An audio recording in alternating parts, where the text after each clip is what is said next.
You ask Tiger to solve. This deals with linear equations with one unknown. The final result is t equals 8. Let's solve it step by step. Group all t terms on the left side of the equation. Add t to both sides. Group like terms. Simplify the arithmetic. Group like terms. Simplify the arithmetic.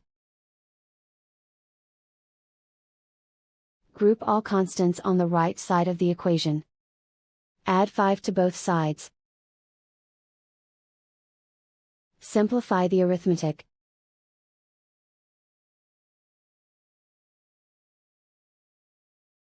Isolate the t. Divide both sides by 4. Simplify the fraction. Find the greatest common factor of the numerator and denominator. Factor out and cancel the greatest common factor. And so the final result is t equals 8.